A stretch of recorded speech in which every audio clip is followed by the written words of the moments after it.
तो हमारे YouTube channel पे आपका स्वागत है। बच्चों ने कमेंट किया था कि चैप्टर 3 सर पढ़ा दीजिए, तो हम आपके लिए चैप्टर 3 आपको लेकर आए हैं। विद्युत धारा चैप्टर 3 है और हम आपको इस चैप्टर के संपूर्ण जो छोटे छोटे भाग हैं उनको हम आज डिटेल्स में समझाएंगे और पढ़ाएंगे भी।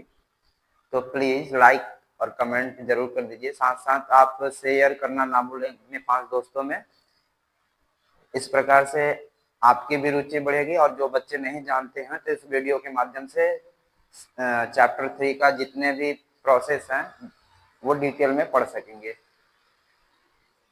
तो देखिए बेटा, ये चैप्टर है 3 और इसमें लिखा है विद्युत धारा। तो सबसे पहले हम विद्युत धारा की बात करते हैं कि विद्युत धारा होता क्या है।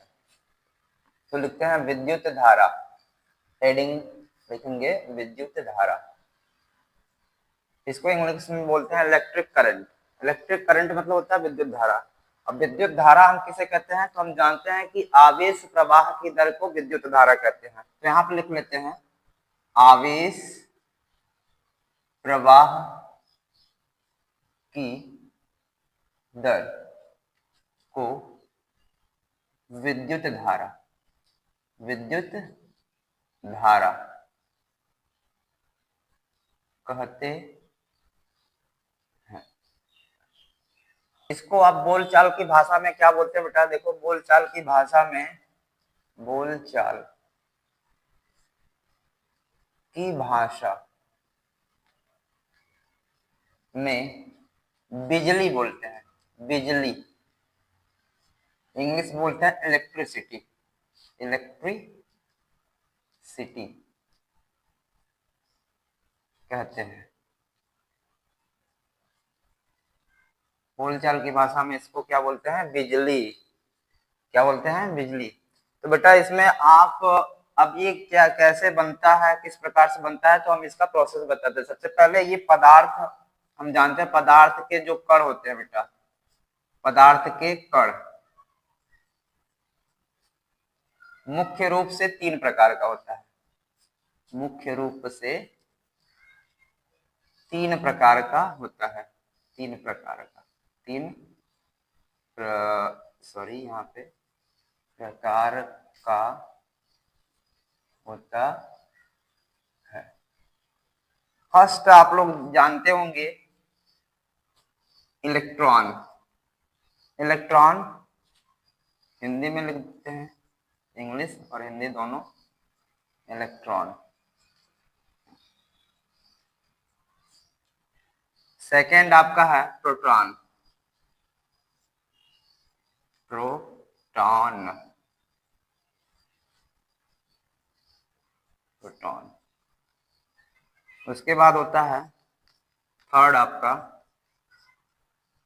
न्यूट्रॉन्स होता है। न्यूट्रॉन।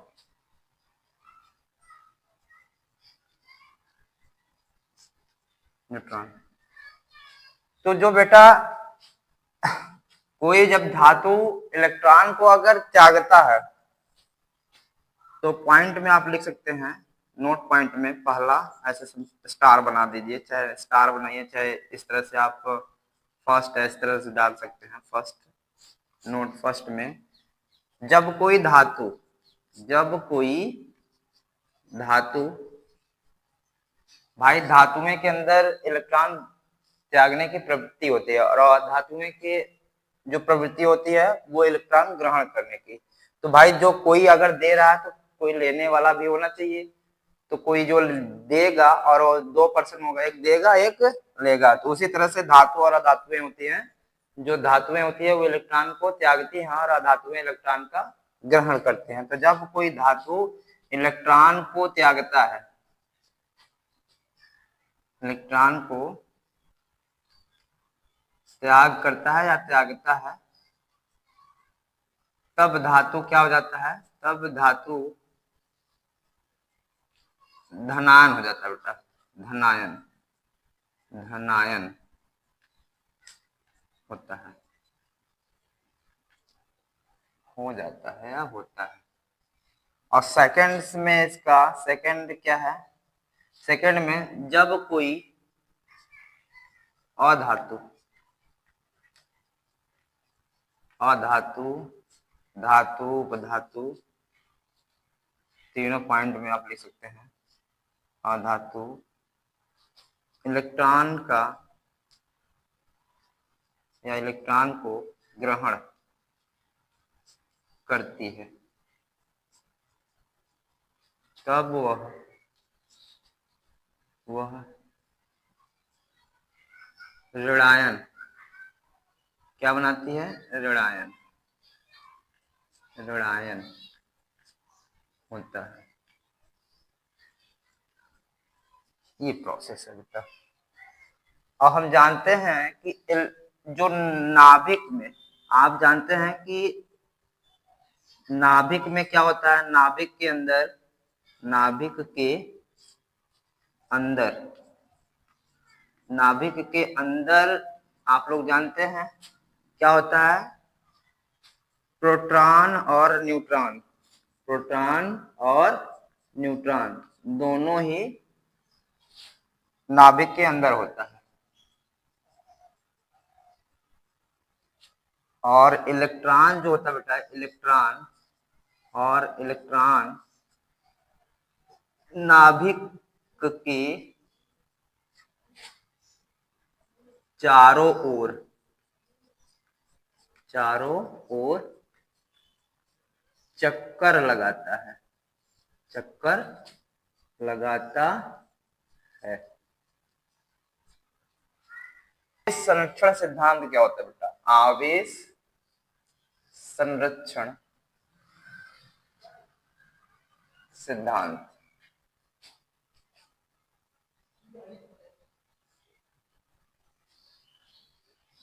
इसको बोलते हैं इंग्लिश में conservation of charge, conservation, conservation of charge.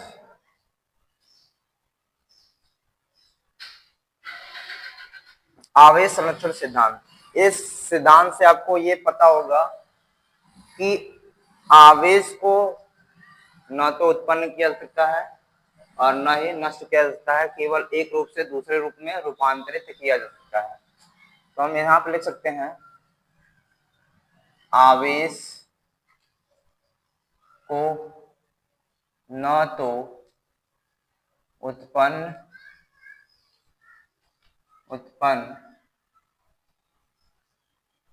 और न ही नष्ट किया जा सकता है, किया जा सकता है, केवल एक रूप से दूसरे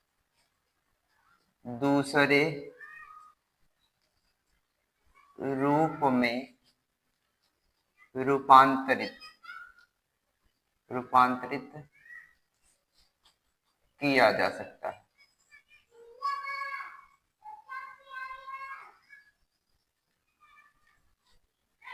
अब आते हैं, अगला हेडिंग आपका है बेटा कंडक्टर। अगला हेडिंग क्या है? कंडक्टर, जिसको हम बोलते हैं चालक। तो हम चालक पे आते हैं। चालक क्या है बेटा? इसको इंग्लिश में बोलते हैं कंडक्टर।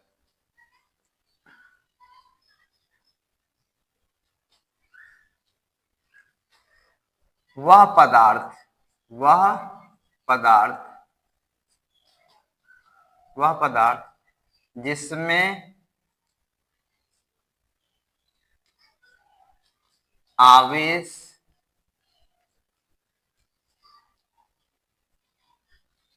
का भाग, आवेश का भाग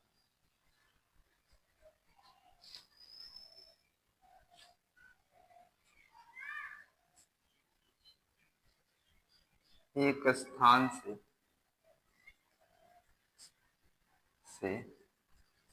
दूसरे स्थान तक, दूसरे स्थान तक जा सकता है।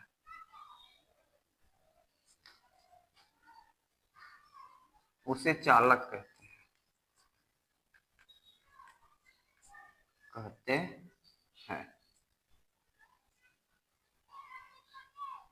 वह पदार्थ जिसमें आवेश का जो भाग होता है बेटा वो एक स्थान से दूसरे स्थान तक जा सकता है, उसे हम क्या कहते हैं? चालक। तो इसको उदाहरण के तौर पे हम क्या लिखेंगे बेटा? उदाहरण इसका देखें तो उदाहरण बेटा हो सकता है जैसे लोहा। लोहा इंग्लिश में आप लोग बोलते हैं आयरन ना, लोहा। चांदी, चांदी को इंग्लिश में बोलते हैं सिल्वर, चांदी हो गया। अशुद्ध जल, अशुद्ध जल। मानव हो गया, जैसे आप लोग मानव है ना, आप लोग मतलब मनुष्य, इंसान। अब हम बिजली को छूते हैं तो हमें करंट लगता है, तो हमारे पूरे अंदर बॉडी में फ्लो होता है। तो वही जो हम लोग बिजली जिसको छूते हैं तो हम लोग के अंदर करंट फैलता है। तो मानव भी एक अच्छा कंडक्टर होता है, मतलब अच्छा चालक होता है, बिजली को एक स्थान से दूसरे स्थान तक क्या करना? चलाना। तो ना कहता है ना बिजली लग गया, बिजली लग गया, इसको करंट लग गया। फिर उसके बाद क्या होता है मानव के बाद? और एक पृथ्वी भी है, पृथ्वी। इसको आप पृथ्वी ऐसे उदाहरण के तौर पे लिख सकते हैं। उसके बाद आपका आता है बेटा इंसुलेटर, इसको बोलते हैं। दूसरा फर्स्ट,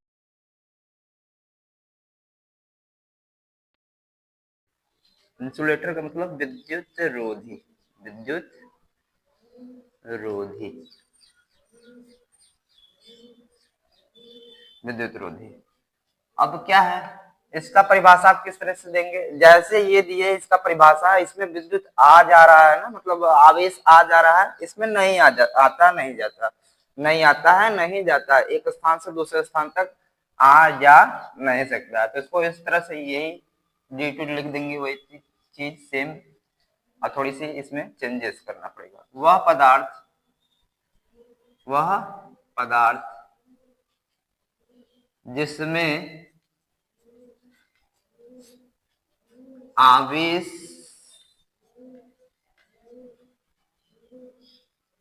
का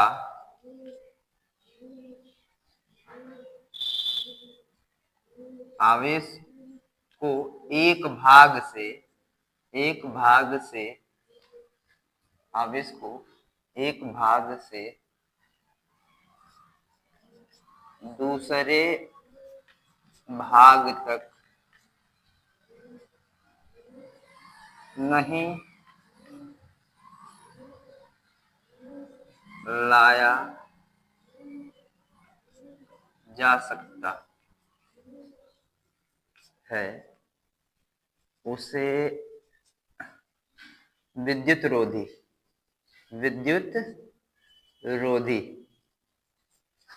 कहते हैं। क्या कहते हैं बेटा? विद्युत रोधी कहते हैं। इसका उदाहरण आप देखेंगे बेटा, इसका उदाहरण जैसे आप लोग जानते हैं मोम, मोम जानते होंगे, मोम, रबर, प्लास्टिक,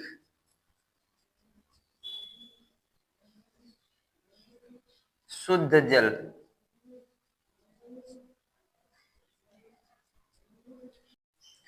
तो जिस प्रकार से हम लोग क्या करते हैं कि बेटा कि अगर हम बिजली को हाथों से अगर ऐड करते हैं, जोड़ते हैं, तो हम क्या करते हैं? ग्लव्स पहने हुए होते हैं, ग्लव्स पहन के उसको हम आसानी से उसको दोनों पकड़ के सिरा को उसको पकड़ के ऐसे ही हम लोग ऐड कर देते हैं, तो हम लोग को लाइट नहीं मारता। या तो उसके ऊपर देखे होंगे जो प्लास्टिक का जो चीज लगा होता है वो इंसुलेटर होता है, उसमें विद्युत नहीं, क्योंकि हम उसको वायर को अगर पकड़ते हैं तो उसके ऊपर जो इंसुलेटर होता है, जो विद्युत रोधी पदार्थ लगाया जाता है, उसमें हमें लाइट प्रवाह नहीं मिलता है, क्योंकि लाइट जो होता है वो ऊपरी सिरों पे क्या होता है? चलता रहता है। उसके जो इलेक्ट्रॉन फ्लो करते हैं, उसके जो तार होते हैं, तार के ऊपरी सिरों पे चलता है। तो इस प्रकार से हम क्या करते हैं? प्लास्टिक होता है शुद्ध जल में भी लाइट आर पार नहीं कर पाता, क्योंकि वह पदार्थ क्या जो भाग होता है वो एक स्थान से दूसरे स्थान तक जा ही नहीं पाता है। तो इस प्रकार से इसको हम क्या कर सकते हैं कि ये सब के सब क्या है, विद्युत रोधी पदार्थ है। देखिए बच्चों, आवेश, इसके बाद आता है आवेश क्या होता है, चार्ज, जिसको इंग्लिश में बोलते हैं चार्ज। अब इसको चार्ज को हम किस प्रकार से डिफाइंड करोगे बेटा, आवेश क्या होता है, वह पदार्थ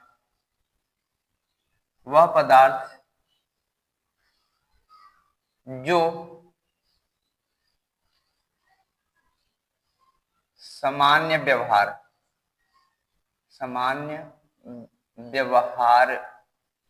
से अलग व्यवहार करता है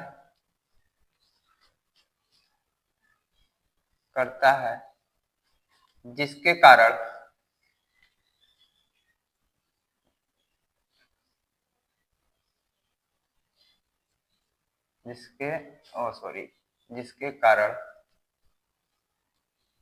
विद्युत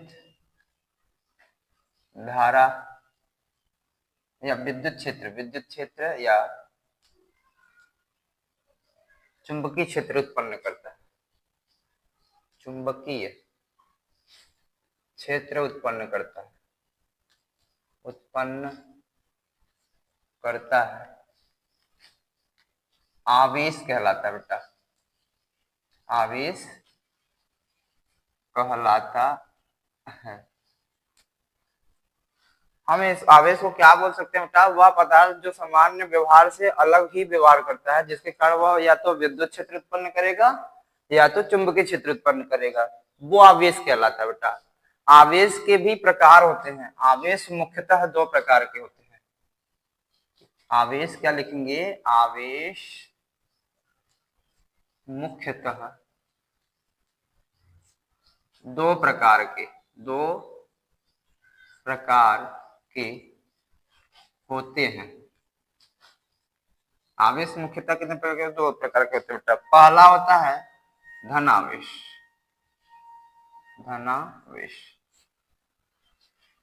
दूसरा होता है ऋणावेश,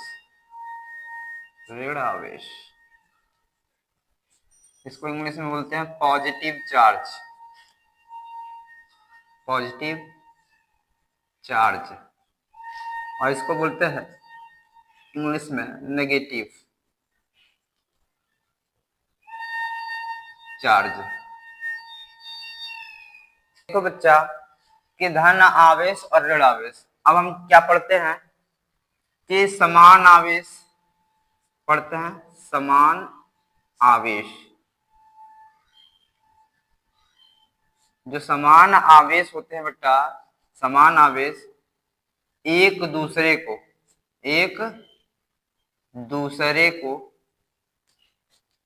प्रतिकर्षित करते हैं,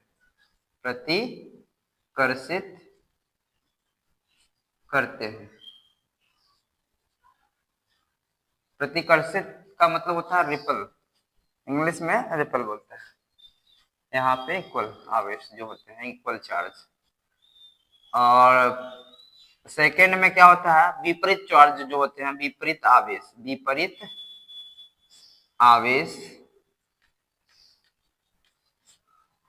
एक दूसरे को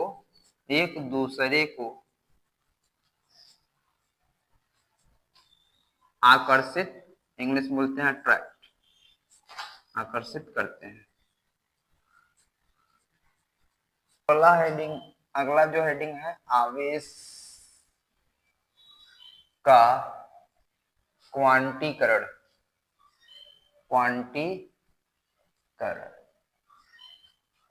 इंग्लिश में इसको बोलते हैं क्वांटाइजेशन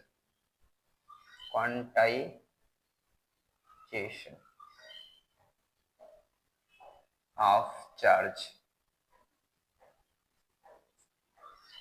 आवेश का क्वांटीकरण, इसको हम Q बराबर N इंटू E लिखते हैं। Q जो होता है बेटा वो हमारा आवेश होता है,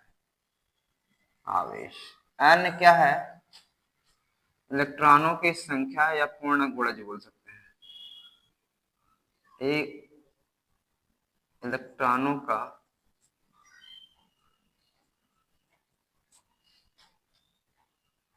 का पूर्ण पूर्णांक, और ये इलेक्ट्रॉन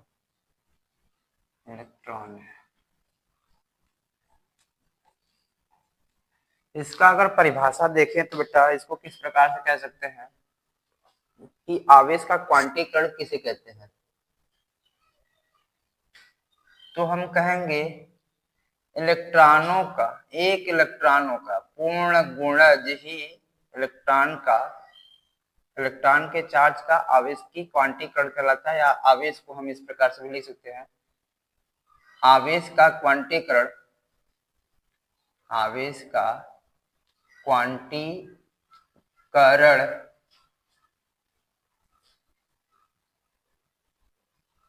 इलेक्ट्रॉनों का एक पूर्ण गुणज होता है,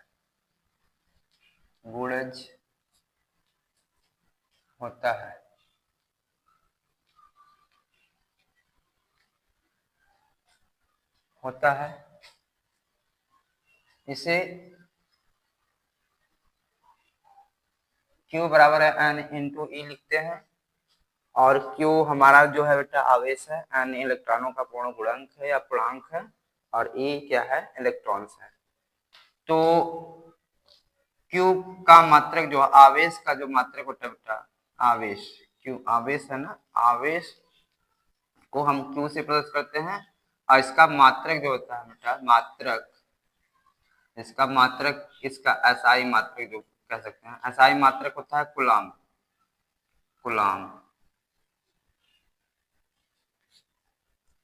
और जो इलेक्ट्रॉन्स होते हैं, 1 इलेक्ट्रॉन्स में 1.6 इंटू 10 के पावर माइनस का 19 कूलाम चार्ज होता है बेटा।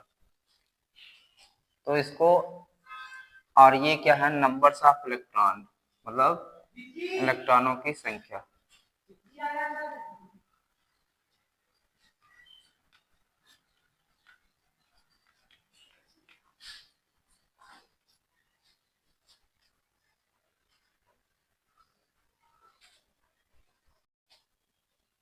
अगला हेडिंग आपका है विद्युत विभव। विद्युत विभव को इंग्लिश में बोलते हैं इलेक्ट्रिक पोटेंशियल।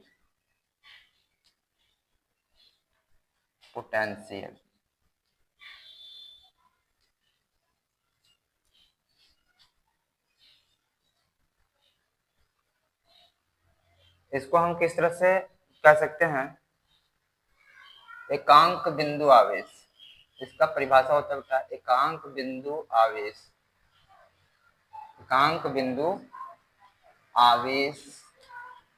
को अनंत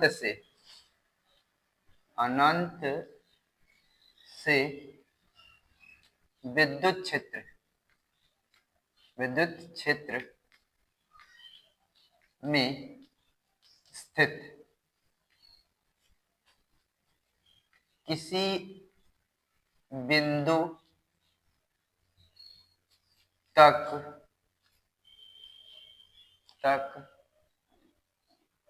विद्युत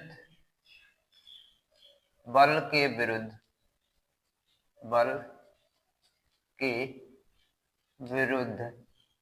विरुद्ध किया गया कार्य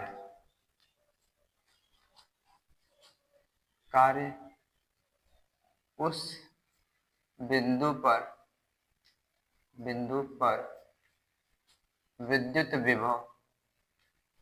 विद्युत विभव कहलाता है।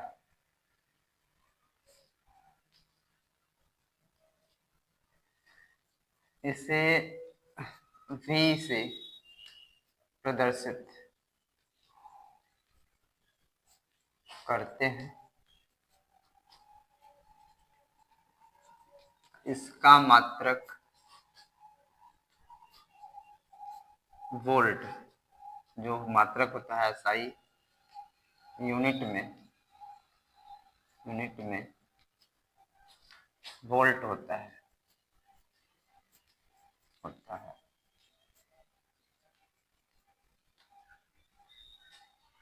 V बराबर W/Q0। V क्या है? विद्युत विभव।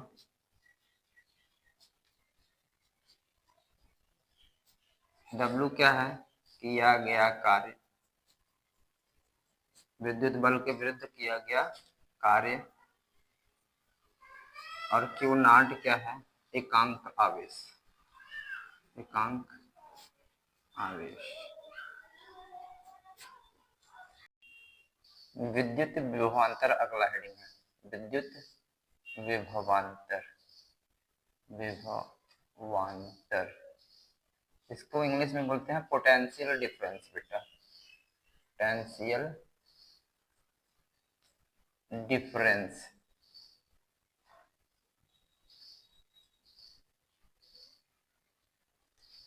इसको हम क्या कह सकते हैं? किन्हीं दो बिंदुओं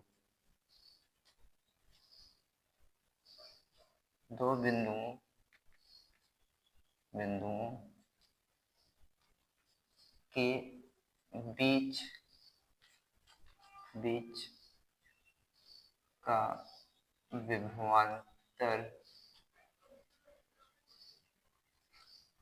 विभवांतर उस माप की विभवांतर की माप किए गए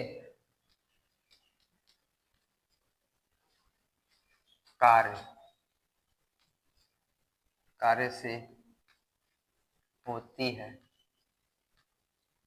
जो एकांक आवेश को एक बिंदु से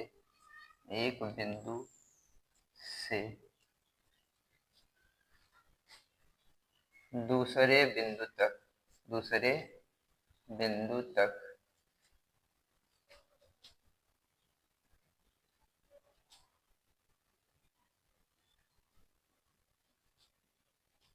तक जाता है, विद्युत विभवांतर कहलाता है।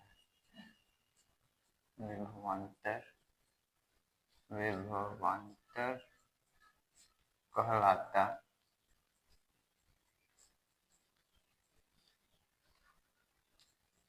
इसे VA माइनस VB से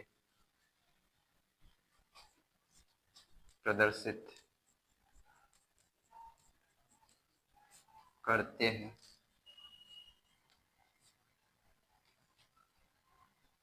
VA माइनस VB बराबर W/Q0 या Q बोल सकते हैं, कोई दिक्कत नहीं है। इसका SI मात्रक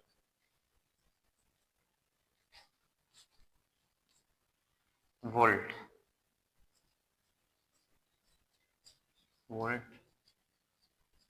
होता है या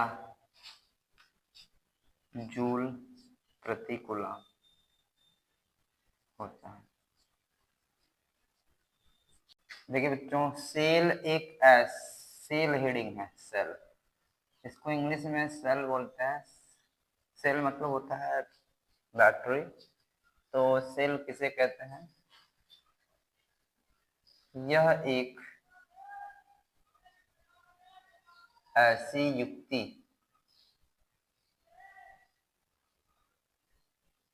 है, होती है जो रासायनिक ऊर्जा को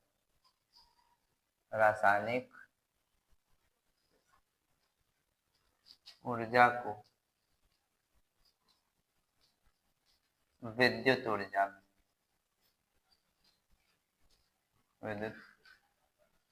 में रासायनिक ऊर्जा को विद्युत ऊर्जा में बदलता है। सेल कहलाता है। सेल कहलाता है। देखिए बच्चों, सेल किसे कहते हैं? सेल यह एक ऐसी युक्ति है जो रासायनिक ऊर्जा को विद्युत ऊर्जा में कन्वर्ट करता है या बदलता है, सेल कहलाता है। सेल में एक प्लस सिरा होता है, एक माइनस सिरा होता है, जिसको हम प्लस सिरे को हम बोलते हैं कैथोड। यहाँ पे लिखते हैं सेल के दो सिरे होते हैं। सेल के सिरों पर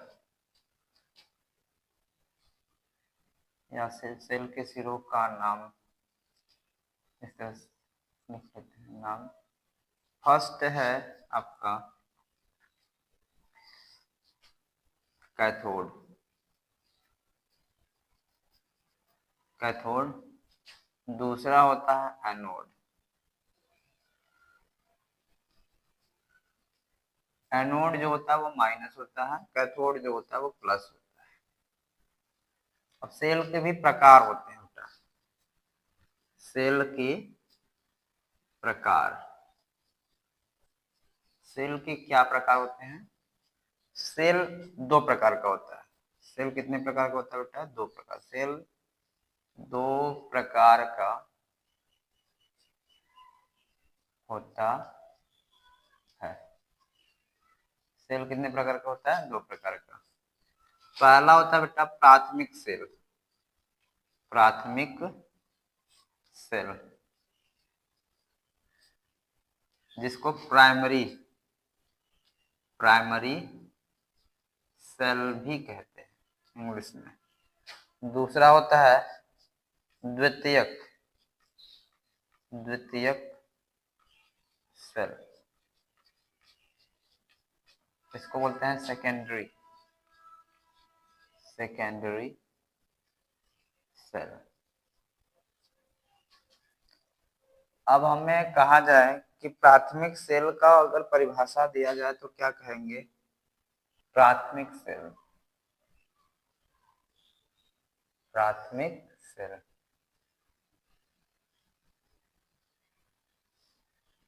इसको किस प्रकार से परिभाषा करेंगे?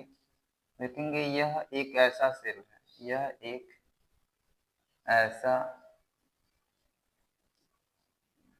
सेल है जिन्हें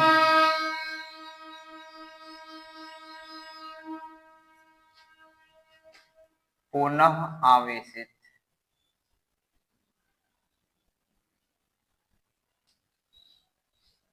नहीं किया जा सकता।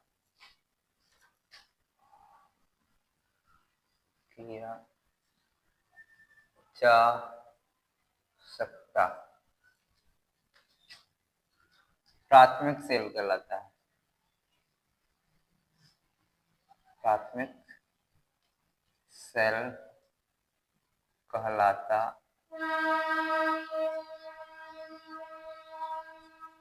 है। यह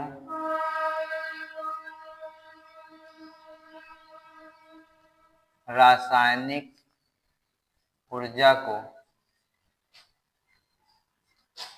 विद्युत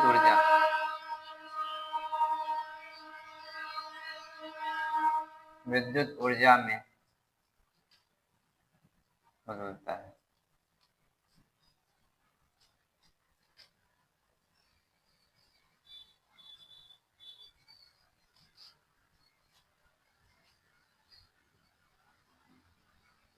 और प्रयुक्त इलेक्ट्रोलाइट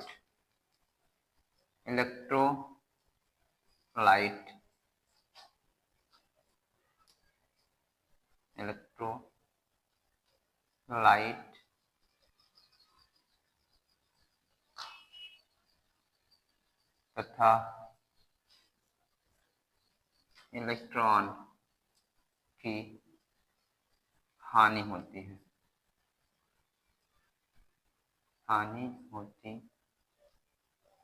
है। अब द्वितीयक सेल बेटा, द्वितीयक सेल, द्वितीयक सेल में क्या है, यही चीज है, बस यहाँ पुनः हटा देंगे और नहीं को हटा देंगे, बस लिखेंगे यह एक ऐसी युक्ति है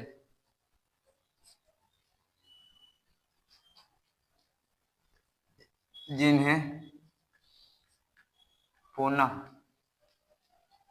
आवेशित किया जा सकता है,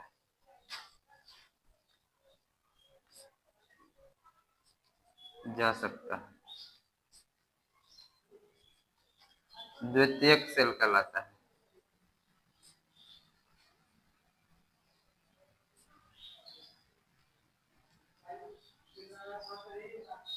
इन्हें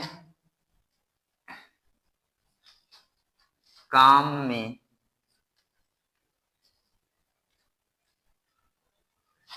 लेने से पहले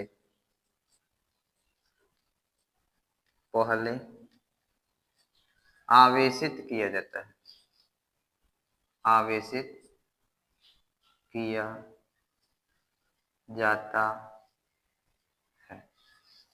आपका बैटरी, आप लोग बोलते हैं ना बैटरिया, तो यह बैटरी,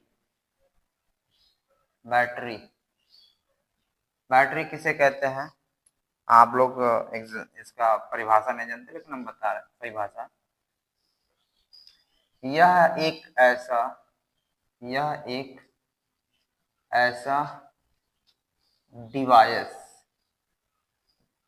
डिवाइस, इसको इंग्लिश में डिवाइस या हिंदी में युक्ति बोलते हैं, डिवाइस है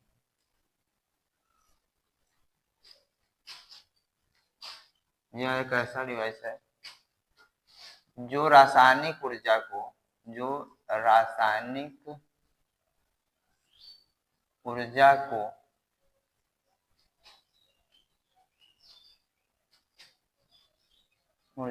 ग्रहण करता है और पुनः विद्युत ऊर्जा के रूप में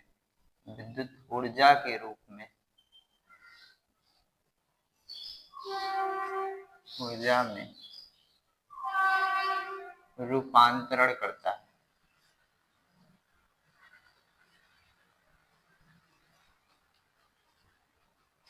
बैटरी में इस प्रकार से पहला सिरा प्लस दूसरा माइनस इस प्रकार से होता है बैटरी, और ये है बैटरी आपका, इसका सिंबल ऐसे ही बनता है, ये सिंबल है बैटरी का। और दूसरा सेल का ये सिंबल है, दोनों ये बराबर होगी लाइन, ये दोनों लाइन बराबर होती है। तो ये बैटरी है बेटा आपका, बैटरी, और ये है आपका सेल। इस तरह से बनाते हैं। हेडिंग है आपका विद्युत परिपथ,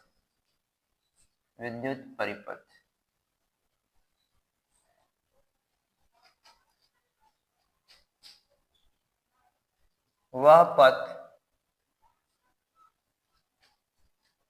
पथ जिसमें विद्युत धारा प्रवाहित होता है,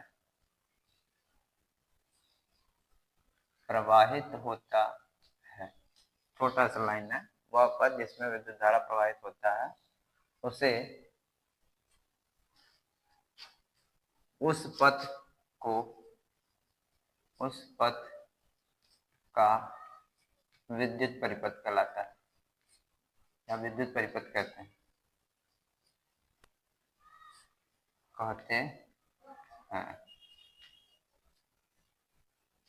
अब विद्युत परिपथ मतलब बनाने के कई सारे डायग्राम है, इसको याद रखना है आपको।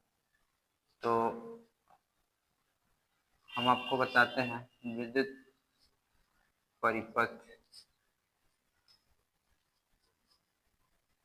के लिए कुछ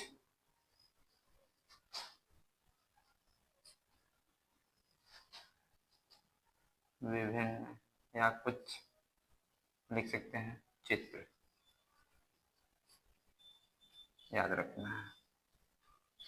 फर्स्ट है बैटरी, बैटरिया। ये इस तरह से बड़ा छोटा करके plus minus plus minus plus minus इस तरह से। अब होता है सेल, दूसरा ये होता है इस तरह से बराबर होता है दोनों लाइनें इस तरह से। इसके बाद होता है तीसरा पॉइंट प्रतिरोध, जिसको रेजिस्टेंस बोलते हैं। रेजिस्टेंस हिंदी में प्रतिरोध, प्रतिरोध। ये कुछ इस प्रकार से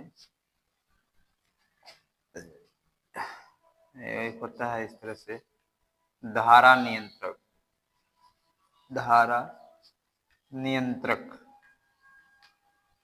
इसको इंग्लिश में रियोस्टेट बोलते हैं। ये कुछ इस तरह से होता है।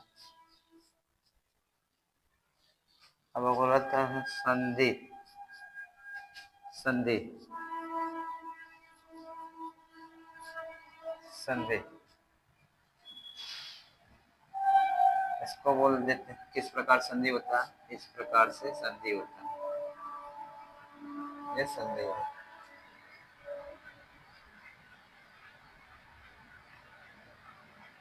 संधि। इसके बाद तार क्रॉसिंग, तार क्रॉसिंग। तार क्रॉसिंग में क्या होता है बेटा? आपका कुछ इस प्रकार से रहेगा डायग्राम।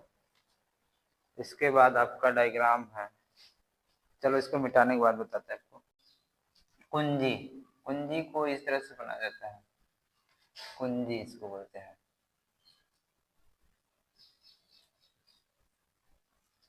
अगला पॉइंट क्या है आपका? बल्ब।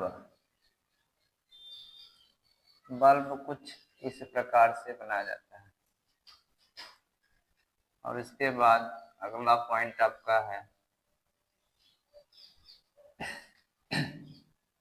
बल्ब के बाद आपका अमीटर, वोल्टमीटर। अमीटर को किस तरह से? ए से प्लस माइनस इस तरह से। उसके बाद वोल्ट मीटर, वोल्ट मीटर को, अमीटर को ए से, वोल्ट मीटर को बी से। इतना आपको डायग्राम याद करना पड़ेगा बच्चों। अगला है विद्युत धारा। आप लोग फर्स्ट में ही पढ़े होंगे कि विद्युत धारा किसे कहते हैं, तो लिख देते हैं विद्युत धारा। आप लोगों ने लिखा होगा आवेश प्रवाह की, प्रवाह की दर को विद्युत धारा कहते हैं, कहते हैं। यदि किसी परिपथ के अनुप्रस्थ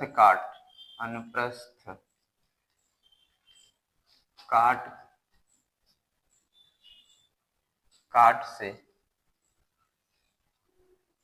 Q कूलाम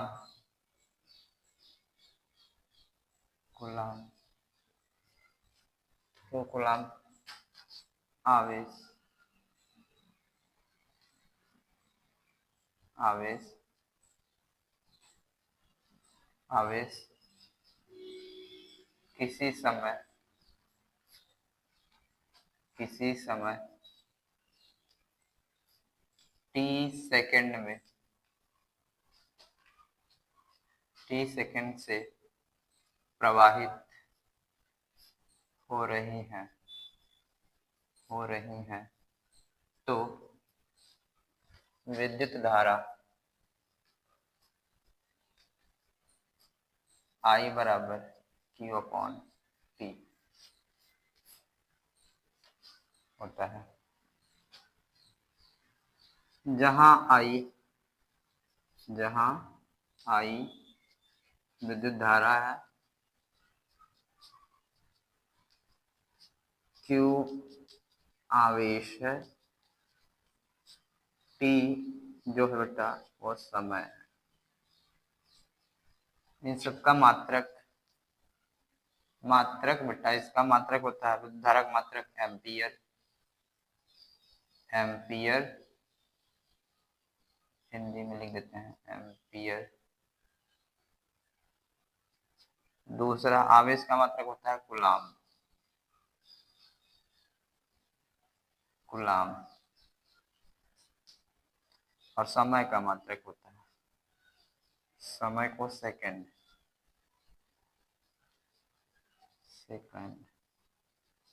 से। अगला हेडिंग है आपका 1 एम्पियर। ये क्वेश्चन पूछता है 2 नंबर छोटा।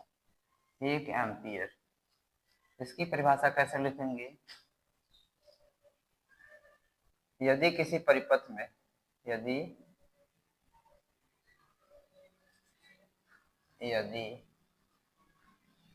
किसी परिपथ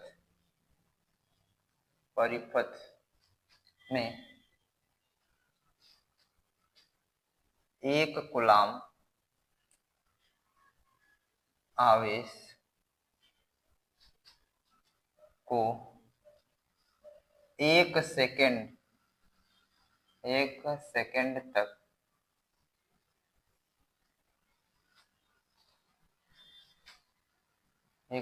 तक प्रवाहित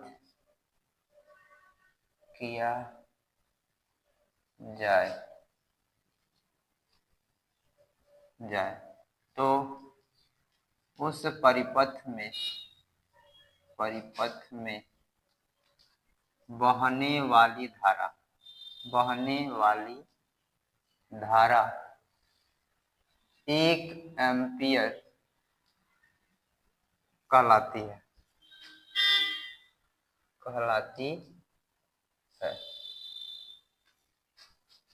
माना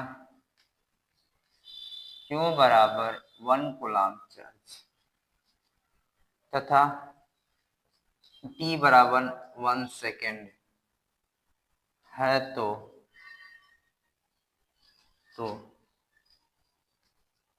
विद्युत धारा से I बराबर Q अपॉन T। अब Q की वैल्यू 1 कूलाम है तो 1 C बटा के 1 सेकेंड। अब 1 अपॉन 1 का मतलब 1 आ जाएगा। I बराबर 1 एम्पियर। ये है बेटा आपका इस तरह से। अब मीटर का देखो परिभाषा क्या होता है बेटा, जिस यंत्र द्वारा किसी विद्युत परिपथ की विद्युत धारा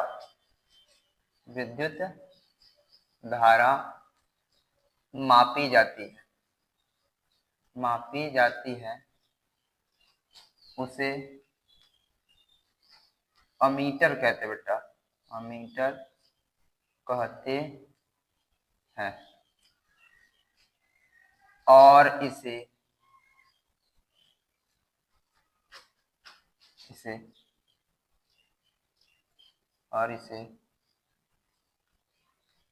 परिपथ में श्रेणी क्रम में जोड़ा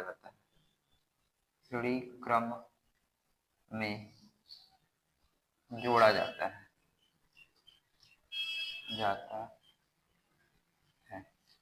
अगला हेडिंग है आपका volt meter. Volt meter. Volt meter English में VOLTEMETR। तो वोल्ट मीटर का हम क्या कहेंगे परिभाषा, जिस यंत्र द्वारा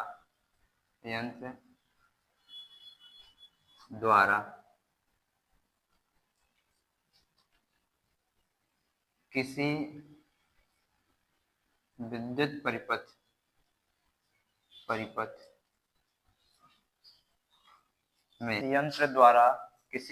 परिपथ में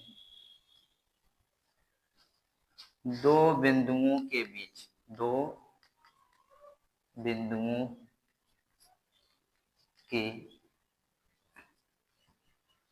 बीच का विभवांतर मापी जाती है,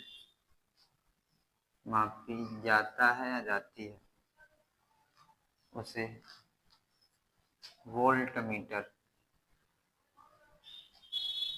कहते हैं। इसे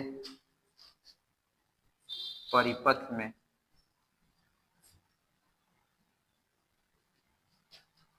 समांतर क्रम में जोड़ा जाता है।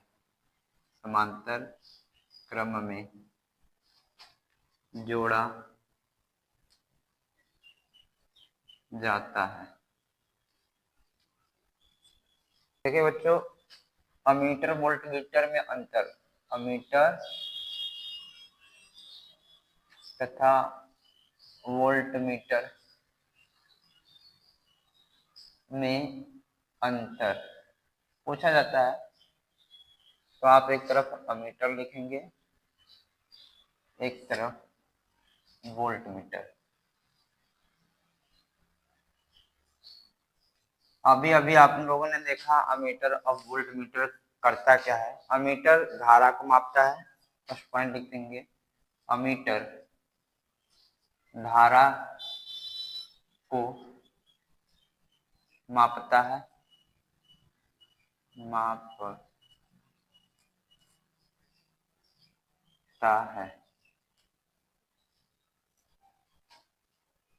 और ये वोल्ट मीटर क्या करता है, दो बिंदुओं के बीच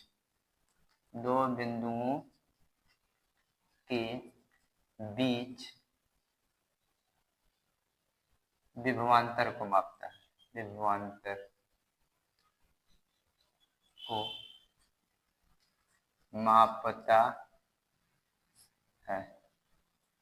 फर्स्ट पॉइंट में यह हो गया। सेकंड पॉइंट में आप क्या लिखेंगे, इसे अभी उसमें भी पढ़े हैं, इसे श्रेणी क्रम में परिपथ में श्रेणी क्रम में जोड़ते हैं। श्रेणी क्रम में जोड़ा जाता है और इसे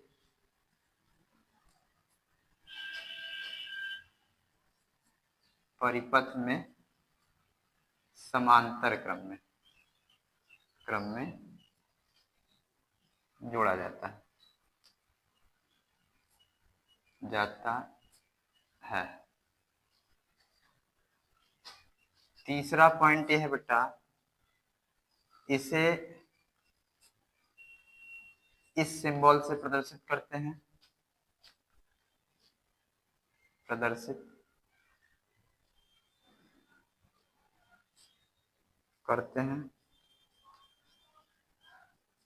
और इसे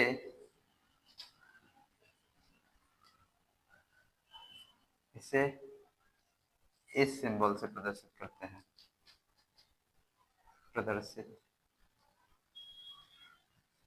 हैं, अगला हेडिंग है आपका ओम का नियम।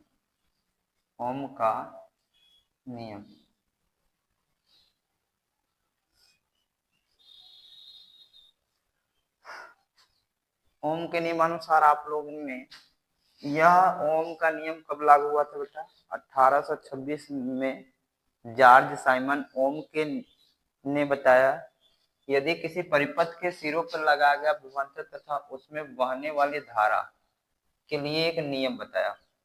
तो इसको किस प्रकार से लिखेंगे? 1826 ईस्वी में जॉर्ज साइमन ओम ने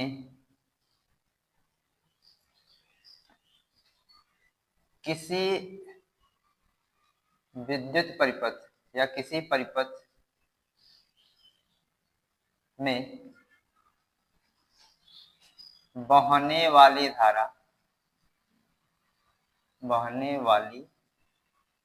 धारा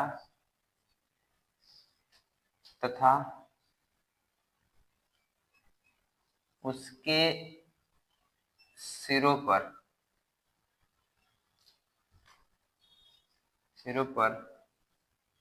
लगाया गया विभवांतर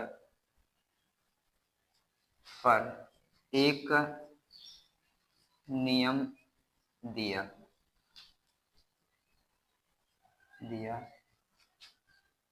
जिन्हें ओम का नियम कहते हैं।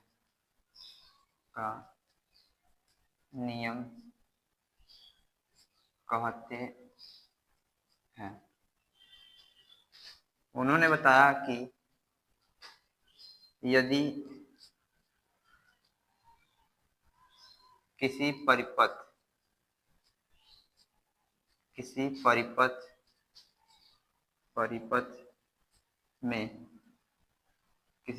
के ताप में परिवर्तन किए बिना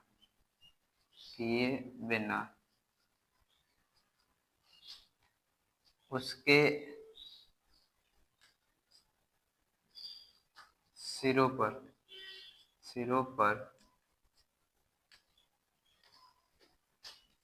लगाया गया विभवांतर तथा उसमें बहने वाली धारा के समानुपाती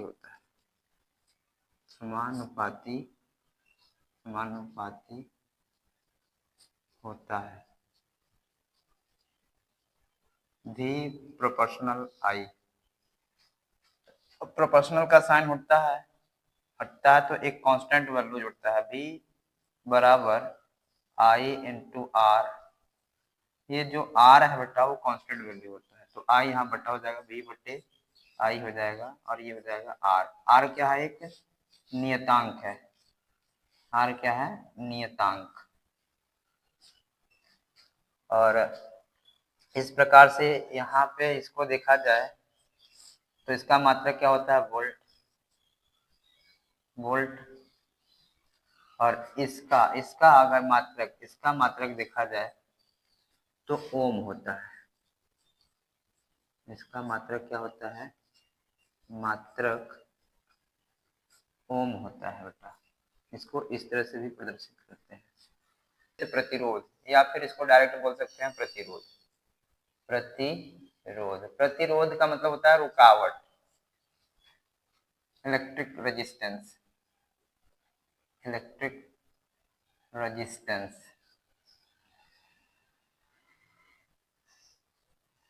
इसका परिभाषा कैसे कहेंगे? किसी परिपथ में बहने वाली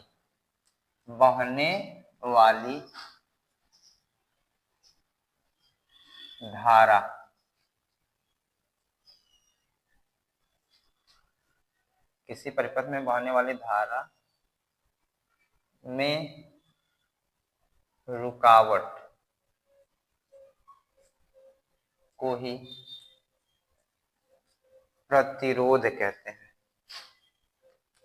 या विद्युत प्रतिरोध कहते हैं। प्रतिरोध कहते हैं। जैसे R बराबर V बटे I। अभी आप लोगों ने देखा है कि R जो है प्रतिरोध है, प्रतिरोध है। V क्या है? विभवांतर, विभवांतर। और I क्या है? विद्युत धारा, विद्युत धारा। प्रतिरोध का मात्रक, मात्रक ओम होता है। चालक, इसको इंग्लिश में बोलते हैं कंडक्टर।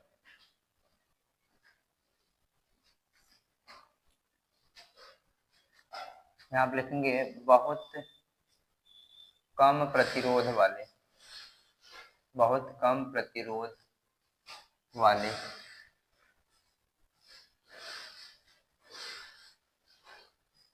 तार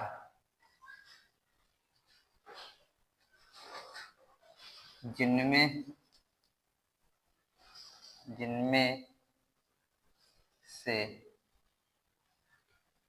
आवेश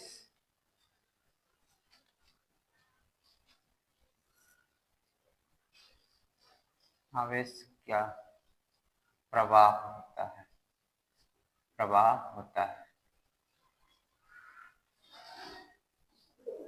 उन्हें चालक कहते हैं, उन्हें चालक कहते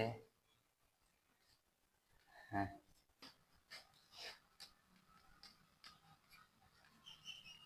चांदी, कॉपर मतलब तांबा,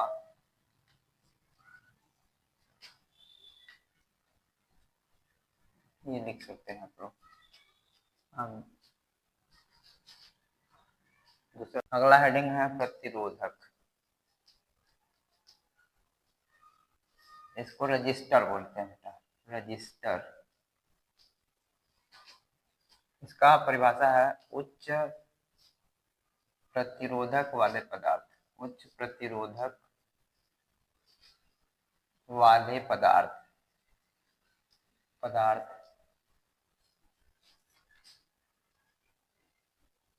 प्रतिरोध, उच्च प्रतिरोध वाले पदार्थ को प्रतिरोधक कहते हैं,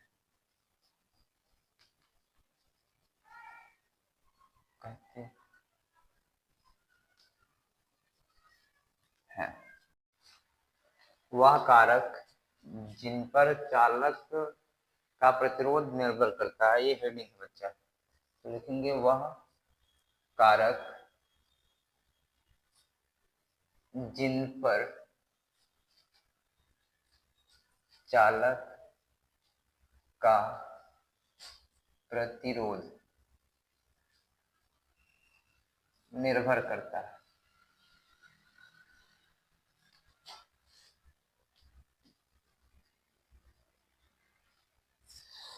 तो ऐसे कौन कौन से कारक हैं जो चालक के प्रतिरोध पर निर्भर करता है? तो हम क्या कह सकते हैं इसको, इसका परिभाषा कैसे लिख सकते हैं? यदि किसी, यहां से लिखिए, यदि किसी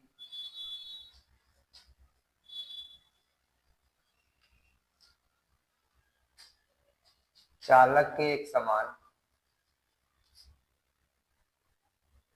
चालक के एक समान प्रतिरोध,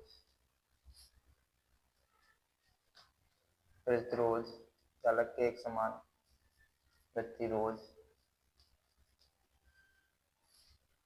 प्रतिरोध, उसके लंबाई के अनुक्रमानुपाती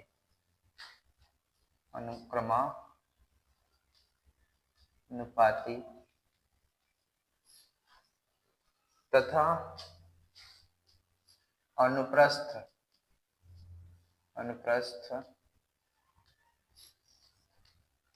काट क्षेत्रफल, अनुप्रस्थ काट के क्षेत्रफल के व्युत्क्रमानुपाती होता है, व्युत्क्रमानुपाती होता है। अब इसको हम गणितीय गणना इसका क्या करेंगे, माना L लंबाई का कोई चालक, माना L लंबाई का कोई चालक तार है जिसके अनुप्रस्थ काट का क्षेत्रफल A है, तो प्रतिरोध R प्रोपोर्शनल L और R प्रोपोर्शनल 1/A। इसको समीकरण 1, ये समीकरण नंबर 2 देखते हैं। समीकरण 1 व 2 से जब निकालेंगे बेटा तो ये निकल जाएगा R प्रोपोर्शनल L/A। अब प्रोपोर्शनल का साइन हटता है तो एक कांस्टेंट वैल्यू जुड़ता है जिसको हम रो कहते हैं, is equals to row L/A। तो ये आपका कारक है जो चालक के प्रतिरोध पर निर्भर करता है। तो देखो निर्भर करने का 3 मतलब चीजें हो सकती हैं। पहला लंबाई, पहला हो सकता है कि चालक की लंबाई पर, चालक की लंबाई पर। दूसरा हो सकता है बेटा चालक के अनुप्रस्थ काट के क्षेत्रफल पर, क्षेत्रफल A पर। तीसरा होता है चालक की प्रकृति पर, चालक की प्रकृति पर। आपका प्रतिरोधकों के निकाय का प्रतिरोध। अब बेटा प्रतिरोधकों के निकाय का प्रतिरोध को हमें ज्ञात करने के लिए 2 प्रकार की विधियां होती हैं। प्रतिरोधकों के निकाय के प्रतिरोध का जो हम बनाते हैं बेटा वो 2 प्रकार की होती है। पहला होता है श्रेणी क्रम प्रतिरोधकों का, लिख सकते हैं पहला प्रतिरोधकों का श्रेणी क्रम।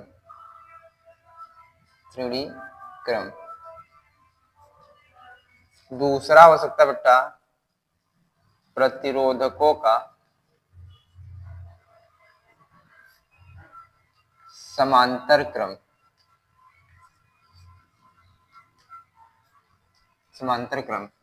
तो हम बारी बारी से दोनों को हम देख लेते हैं, प्रतिरोधकों का श्रेणी क्रम और प्रतिरोधकों का समांतर क्रम कैसे कैसे इसकी परिभाषा है और किस प्रकार से इसका क्वेश्चन हम कर सकते हैं। तो सबसे पहले हम प्रतिरोधकों का श्रेणी क्रम स्टार्ट करते हैं। तो पहले लिखेंगे हेडिंग इसका प्रतिरोधकों का श्रेणी क्रम, रोधकों का श्रेणी क्रम।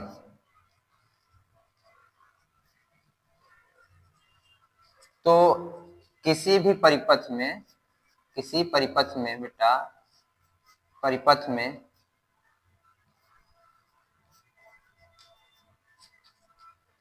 एक सिरे से दूसरे सिरे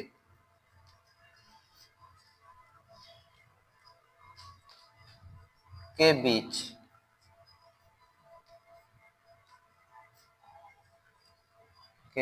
बीच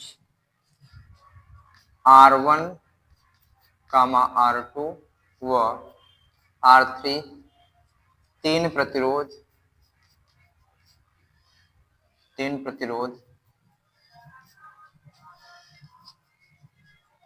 जुड़े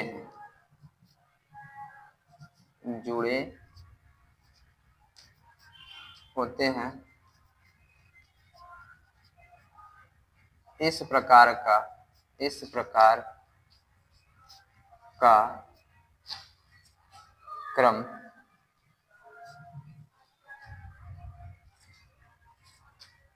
श्रेणी क्रम कहलाता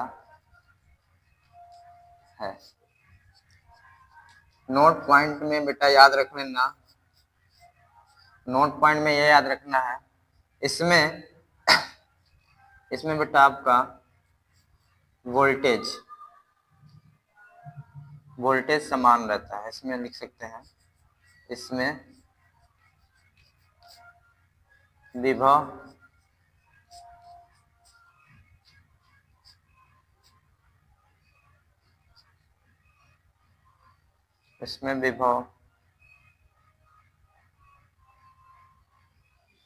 बदलता है, इसमें विभव बदलता है और धारा का मान नियत रहता है। अब इसका डायग्राम किस प्रकार से होता है बेटा, तो डायग्राम इसका देख लीजिए। स्टार्टिंग इस तरह से, तीन प्रतिरोधक, एक तरफ हम लगाएंगे बैटरी, दूसरी तरफ एक की लगा देंगे, इसको ऐड कर देंगे। यहाँ पे लिखेंगे R1, R2, R3, यहाँ बैटरी भी रहेगा, एक सिरा प्लस दूसरा सिरा माइनस, यहाँ बिंदु के रहेगा, कुंजी जो हो गया। इसमें जब धारा प्रवाहित होगा बेटा तो यहाँ पे I चलेगा, यहाँ पे इसका R1 के कारण जो विभव उत्पन्न होगा V1 हो जाएगा, R2 के कारण जो विभव उत्पन्न होगा V2 हो जाएगा, R3 के कारण जो विभव होगा वो V3 हो जाएगा। तो हम क्या करेंगे, ओम के नियमानुसार, ओम के नियमानुसार, ओम का नियम कहता है कि V बराबर I इंटू R। तो हम क्या करेंगे, V1 बराबर I इंटू R1, चूंकि हम जानते हैं कि इसमें विभव का मान बदलता है, इसलिए V1 बराबर I इंटू R1, V2 बराबर I इंटू R2, V3 बराबर I इंटू R3। तो equation first, second and third, तो लिखेंगे समीकरण 1, 2, 3 से जोड़ देंगे बेटा इसको, परिणामी विभव निकालेंगे तो V बराबर V1, V2, V3। तो ये हो जाएगा बेटा, V बराबर होता है आपका I इंटू R, तो यहाँ हो जाएगा I R1 plus I R2 plus I R3, I common मिल जाएगा यहाँ से, तो हो जाएगा under bracket R1 plus R2 plus R3, यहाँ पे I R हो जाएगा। अब I से I कैंसिल आउट हो जाएगा तो R बराबर मिल जाएगा R1 R2 प्लस R3।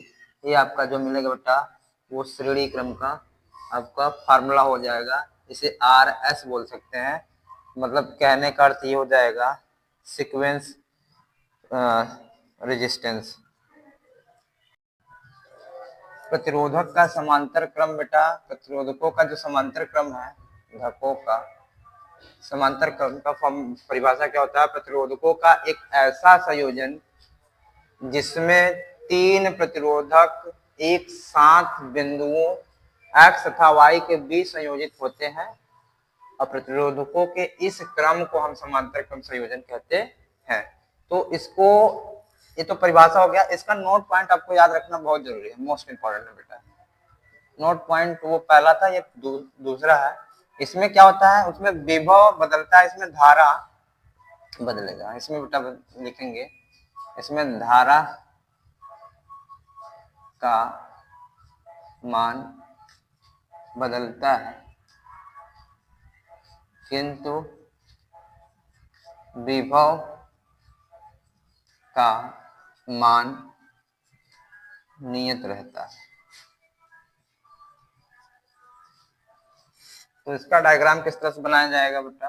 पहला ये इस तरह से हम बना लेंगे, ऐसे।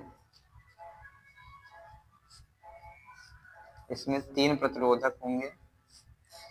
यहाँ पे बिंदु x रहेगा, इसके बिंदु y रहेगा यहाँ पे, और यहाँ पे R1, यहाँ पे R2, यहाँ पे R3, और ये एक बैटरी से ऐसे जुड़ा रहेगा, एक बटन रहेगा जिसको हम कुंजी कहते हैं, ये के। और यहाँ पे विभव भी रहेगा, यहाँ पे प्लस, यहाँ पे माइनस। बड़ा वाला प्लस होता है, छोटा वाला माइनस। यहाँ से अब धारा निकलेगा तो धारा यहाँ पे 3 भागों में डिवाइड हो जाएगा, I1, I2 और यहाँ पे हो जाएगा I3। और इसका जो वोल्टेज होता है बेटा वो बदलता नहीं है। विभव यहाँ पे लिखेंगे है कि विभव का मान नियत रहता है, तो विभव सब में भी चलेगा, भी सब में विभव भी रहेगा। तो इसका वही ओम के नियम अनुसार निकालेंगे। ओम के नियमानुसार क्या होगा? V बराबर I इंटू आर पढ़े हैं, तो हमें I निकालना है, तो I बराबर क्या हो जाएगा? V बटे के R। तो यहाँ पे I1, I2, I3 है, तो हम क्या करते हैं? परिणामी धारा निकालते हैं बेटा सबका। परिणामी धारा कैसे निकलेगा? यहाँ से निकाल के चेक कर लेते हैं। I1 बराबर होता है V बटे के R1, I2 बराबर V बटे के R2, I3 बराबर होता है V बटे के R3। यहाँ पे क्वेश्चन फर्स्ट, सेकेंड, ये हो जाएगा थर्ड। तो हम क्या करेंगे? सबको जोड़ेंगे। I बराबर क्या हो जाएगा? I1, I2 और I3। तो I बराबर हम जानते हैं V बटे R होता है, यहाँ पे हो जाएगा I बराबर क्या हो जाता है? V बटे के R1, V बटे के R2, V बटे के R3। तो यहाँ से V कॉमन ले लेंगे बेटा। V जैसे ही कॉमन लेंगे ऊपर, यहाँ पर जाएगा 1/R1, 1/R2, 1/R3, और सब में प्लस प्लस करके रहेगा 1/R1 plus 1/R2 plus 1/R3। V से V कैंसिल आउट हो जाएगा, तो 1/R बराबर हो जाएगा 1/R1 plus 1/R2 plus 1/R3। ये जो बेटा निकलेगा ये पैरेलल रेजिस्टेंस का निकलेगा फॉर्मूला। विद्युत धारा का तापीय प्रभाव, इसका परिभाषा होता है बेटा, यदि किसी विद्युत परिपथ में विशुद्ध रूप से अगर प्रतिरोधकों को बैटरी से संयोजित करते हैं, तो उस बैटरी से जो ऊर्जा निरंतर पूर्ण रूप से उष्मा का जो क्षयित होती है, जो उष्मा भाई काम करेगा, जो प्रतिरोध, तो कोई जो भी उपकरण होगा उसके लिए उष्मा तो आवश्यकता होगी, और जो भी हम कोई भी हो, मानव या तो कोई भी कह सकते हैं उपकरण हो, अगर वो काम करेगा तो उससे जो उष्मा निकलेगी उसे ही हम क्या कहते हैं? विद्युत धारा का तापीय प्रभाव कहते हैं। इसको, इसका परिभाषा इस तरह से, मतलब इसका परिभाषा हो गया। इसका फॉर्मूला क्या होता है? P बराबर V I, पावर होता है, पावर बराबर V इंटू I होता है। या इसको हम लिख सकते हैं P बराबर W बटे T, या फिर हम पढ़े हैं P बराबर Q इंटू कार्य बराबर होता है आवेश गुणित Q इंटू T लिख सकते हैं, और बटा के क्या हो सकता है? P बराबर होता है लिख सकते हैं V बराबर W बाई Q। तो हम W बराबर लिख सकते हैं VQ बटा के T हो सकता है बेटा। और ये इसको और भी हम आसान कर सकते हैं, P बराबर V Q को जगह हम I इंटू T लिख सकते हैं, तो T से कैंसिल हो जाएगा, तो T बराबर V इंटू I आ जाएगा। या फिर इसको हम इस तरह से लिख सकते हैं, P बराबर V को हम तोड़ सकते हैं I इंटू R में, तो I से गुणा हो जाएगा, तो क्या हो जाएगा? I स्क्वायर R हो जाएगा P की वैल्यू। अब हम हीट निकालेंगे बेटा, उष्मा निकालेंगे, तो उष्मा का फॉर्मूला होता है आई स्क्वायर आर इंटू टी। इसका कहने के अर्थ होता है कि जो भी धारा होगा वो स्क्वायर होगा किसके, तापीय प्रभाव के स्क्वायर के इक्वल होगा। तो हम क्या करेंगे, अगर ताप को मतलब धारा को हम ऐसे लिख सकते हैं, H जो होगा समय बढ़ाने पर भी ताप बढ़ेगा बेटा, इसमें हम लिख सकते हैं, या फिर इसको इतने पे आप रख सकते हैं। इसका मात्रक होता है जूल, क्योंकि वो उष्मा है, उष्मा का मात्रक जूल होता है, तो यहाँ पे लिख सकते हैं जूल। जूल इसमें शक्ति कहो चाहे वाट कहो, वाट इसका भी वाट होगा बेटा, और सब जो भी निकलेगा ये वाट में। ठीक है, अगला हेडिंग है बेटा आपका शक्ति। तो शक्ति किसे कहते हैं आप लोग जानते हैं, बहुत आसान इसका परिभाषा होता है, कहते हैं कार्य करने की क्षमता को शक्ति कहते हैं। शक्ति कहते हैं। इसका मात्रक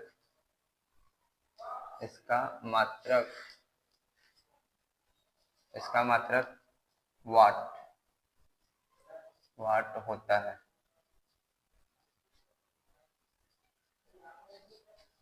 इसे P अक्षर से प्रदर्शित करते हैं,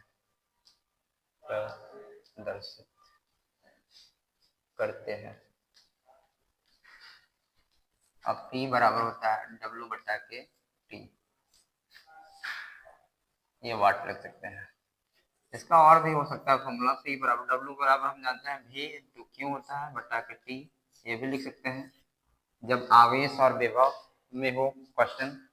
या फिर इस तरह से भी लिख सकते हैं कि V बराबर होता है I इंटू R, तो यहाँ पे हम इसको चाहे Q को भी लिख सकते हैं, V I, Q को तोड़ देते हैं, Q बराबर I इंटू T होता है, T से क्या हो जाएगा, कैंसिल आउट हो जाएगा, तो P बराबर V इंटू I होता है। और ये इसका अगर हम निकालना चाहते हैं तो वोल्ट एम्पियर होता है इसका, वोल्ट एम्पियर। अगर इसको और भी हम तोड़ना चाहते हैं मतलब, तो भी को लिख सकते हैं I into R into Q बटा के T, भी की जगह। तो ये भी हो सकता है आपको रेजिस्टेंस दिया हो, धारा दिया हो, आवेश दिया हो और समय दिया हो, तो इसके लिए फॉर्मूला लग जाएगा। या फिर इसको और भी लिख सकते हो, P बराबर जो हम लोग यहाँ पर लिखे हैं भी, तो भी की जगह हम लिख सकते हैं I इंटू R इंटू आई, तो आई से गुणा हो जाएगा, तो P बराबर I स्क्वायर इंटू R हो जाएगा, ये भी हो सकता है। अब हम जानते हैं कि ऊर्जा का सबसे बड़ा जो मात्रक होता है वो 1 किलोवाट घंटा होता है बेटा। तो हम 1 किलोवाट घंटा को हम चेंज करते हैं, 1 किलो को हम 1000 वाट लिख सकते हैं, और 1 घंटा में कितना सेकंड होता है, 3600 सेकंड होता है। तो हम जानते हैं 1000 वाट और 3600 को गुणा कर देंगे तो ये 36 एकम 36, 1 2 3 4 5 हो जाएगा 0, ये हो जाएगा 0। और वाट इंटू सेकंड का जब गुणा होता है तो इसका मतलब जूल होता है, जूल लिख सकते हैं, जूल। अब इसको लिख सकते हैं 3.6 इंटू 10 के पावर 6 जूल होता है इसका 1 किलोवाट में। ये आपका लास्ट आपका हेडिंग है बच्चों। आपको हमारा पढ़ा हुआ अच्छा लगे तो लाइक और शेयर करना ना भूलें, और साथ साथ सब्सक्राइब करें। 5 दोस्तों में अपना इस वीडियो को अपने दोस्तों में भेजें, और साथ ही इसके न्यूमेरिकल पाने के लिए अगले वीडियो में कमेंट कर दीजिएगा। हम उसके लिए एक नया वीडियो एकदम शॉर्ट तरीके से हर क्वेश्चन को बताएंगे और सरल तरीके से। Thank you very much.